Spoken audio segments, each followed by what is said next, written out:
Bismillahirrahmanirrahim. Assalamu alaikum, brothers and sisters. If you're watching this video and it's Salah time, please pause it and go pray and come back when you're done. Please check out the description section of this video to support the channel. I was sent clips from a couple of recent Candace Owens interviews by my channel members. By the way, if you want me to react to your suggestions or if you want access to my exclusive videos not publicly on YouTube, please feel free to become a member. In these clips, Candace Owens did not hold back when ripping apart anti-Muslim atheist Sam Harris. You know, this guy that hangs out with Zionist fanboys Jordan Benzo addict Peterson and Douglas Rainbow Flag Murray. You may also know Sam Harris as boring and irrelevant as he has become from a viral clip where he was scolded by actor Ben Affleck for Sam's disgusting anti-Muslim narrative while on fellow Islamophobic creep Bill Maher's show. Let's hear what Candace Owens had to say about Sam Harris.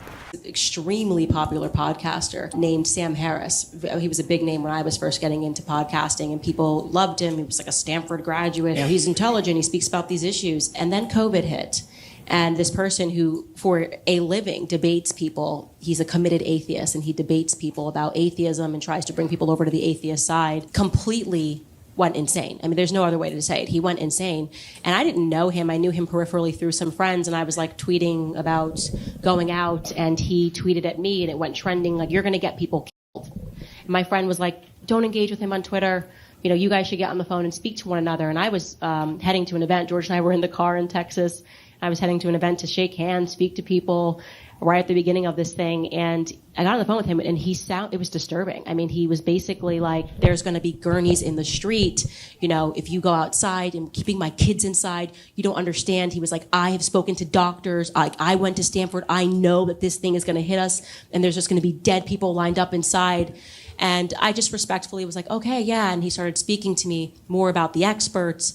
And I hung up the phone, and I looked at George, and I said, you know, that man is very unwell. We just went inside and started shaking hands.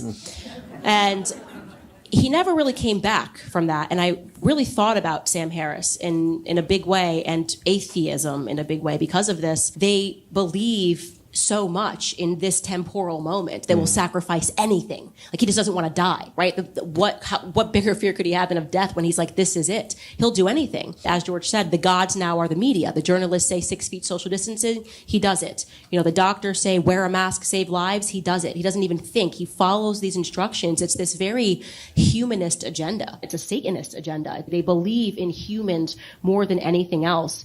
And so I'll never forget how disturbed I was. I don't think he came out of his house for like a year, you know? And so all of this because they are so in the moment, and they will sacrifice anything. And you do recognize that this is a religion. It's the Antichrist.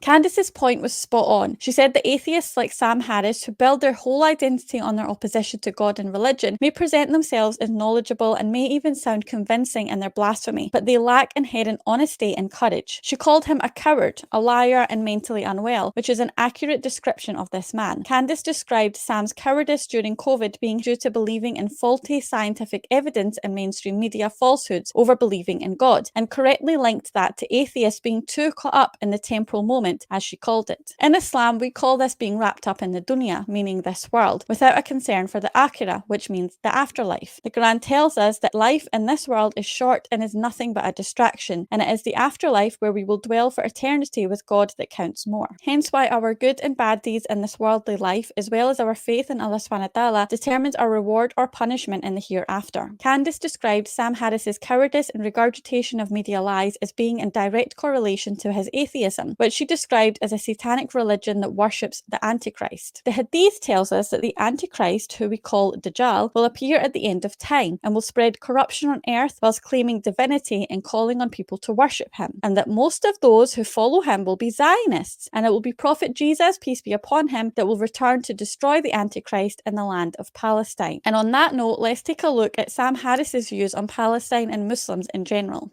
We have a vast number of people in the Muslim community worldwide, not just in the occupied territories or in Gaza, who are powerfully deranged by religious symbols and their religious identity, which is to say, it is the most important thing to them, more important even than the deaths of their own children. We're talking about a culture, again, I'm not talking about just Palestinians, I'm talking about the Muslim community worldwide in dozens of countries. These people sincerely believe in paradise. They think that good Muslims are going to go to paradise. We're dealing with a suicidal death cult. The tendency in the Muslim community to erupt with just psychopathic rage in response to what it perceives to be the desecration of religious symbols. That should be intolerable to us. That's a larger problem of jihadism and specific religious beliefs that are endemic to Islam, and that it is taboo to criticize. There is a different standard held to the Muslim community. But specifically with Gaza, it's very easy to understand why people seeing that imagery think that Israel is in the wrong for producing so many casualties. But they are fighting a terrorist organization that is using its own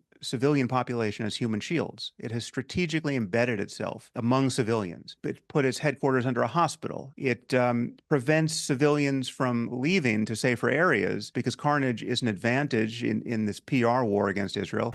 Sam Harris, despite his father being Christian and his mother being Jewish, claims to be against all religions. However, as you just saw, his hate seems to be elevated when it comes to Islam, which is also evident from his other viral content. And despite his supposed atheism, you see questionable Christian and Jewish Zionists like Jordan Peterson, Ben Shapiro, and Douglas Murray platforming Sam because Zionism and atheism are one and the same. In the clip, Sam said that it is taboo to criticize Islam, which is a blatant lie. It is in fact very trendy and profitable to criticize Islam, hence why Sam and so many others freely do so. Sam described Muslims and Palestinians as deranged and mocked us for believing in life after death. Sam, I would rather be a God-fearing Muslim living according to religious guidelines than a COVID vaccine worshipping atheist and a genocide apologist like you. I thank God that my family and I didn't get the vaccine. Sam also labelled Islam as a death cult and Muslims as psychopathic extremists for taking offence to our religion being mocked and ridiculed. I don't understand why atheists are hell-bent on hating religion. And in particular, let's be honest, Islam. Why not just be an atheist and live your life and let religious people live theirs? Is your hatred so all-encompassing that you need to pollute everything that is good and holy, and then you cry foul play when we refuse to allow you to abuse us? What gives you the right to do so? Sam even came up with his own new anti-Muslim terminology called jihadism. I have never heard of that one before, but let's put it in the garbage heap next to offensive labels such as Islamist, Mohammedans, etc. that these bigots throw around. Harris also justified Israel's elimination of Palestinian children by using the tired Zionist slogan, human shields. Give it a rest, Sam. We all know by now that anyone using Zionist buzzwords and slogans like this one, amongst so many others, is on Israel's payroll to continuously spew their lazy and transparent propaganda. On the other hand, Candace's representation of her faith makes Christianity look appealing because it's not sullen with hatred like the average anti-Muslim clout-chasing online Christian apologist displays, or like the standard Zionist enabling Christians that sell out their own faith for a handout from Israel put out there. Candace comes across as a religious person, and though as a Muslim I may not agree with her choice of faith, I can certainly respect it. Here's what she said about Palestine in a recent interview she did.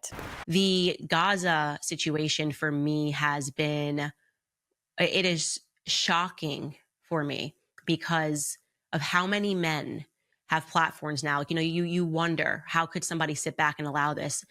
We have X. You're seeing the footage. You're hearing the mothers screaming in pain. You have doctors that are writing pieces telling you that this is an annihilation. I've been in war zones. I went out there, Doctors Without Borders, and I'm telling you this is an intentional annihilation. You have the footage and it looks like Dresden. And you are just going to accept the narrative that the media is telling you that there is just children and women, everyone's being used as a human shield. What is that?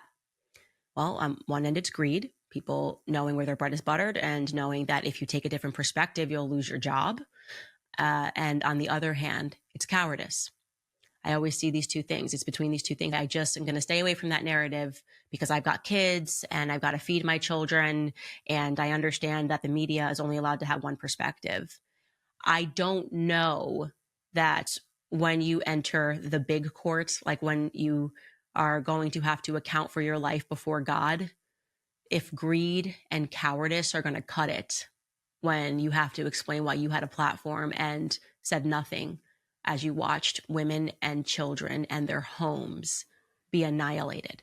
From what Candace said in comparison to the clip of Sam Harris I showed you, she once again confirmed Sam Harris is a coward due to the robotic human shield narrative he repeated, which was him basically blaming innocent children and babies for their own demise as if they telepathically will bombs to be dropped on themselves. Candace pointed out there's scores of online footage of the loss of life in Palestine, crying mothers, doctors' reports saying this is the worst thing they've seen in a war zone, and that anyone that parrots the Zionist-run media's human shields narrative is doing so out of of greed and cowardice. The point she made about having to account for the sin of being complicit in Israel's war crimes to God Almighty on the Day of Judgment should hit home for everyone involved. In the Quran, it tells us that on the Day of Judgment, no soul will be wronged and all evildoers will be reckoned with. I hope this video gave you, the viewer, insight into how Islam foretold humanity about what is actually happening in real time, which we can all see unfolding with our own eyes in the present moment. And I would hope people of other faiths can see that the majority of the religious tribes are siding with Zionists, hence exposing the unfortunate falsehoods that have been included in the previous Abrahamic religions, resulting in them being altered like Allah SWT told us would happen. And to those people, Candace included, I invite you to Islam. Thank you for watching. Make sure to join my free Telegram group via the link in the description, where we as Muslims can speak freely and without censorship about issues like this. Remember to like, subscribe and hit the notification button to keep up with the latest uploads. Until next time, inshallah, Jazakallah khair.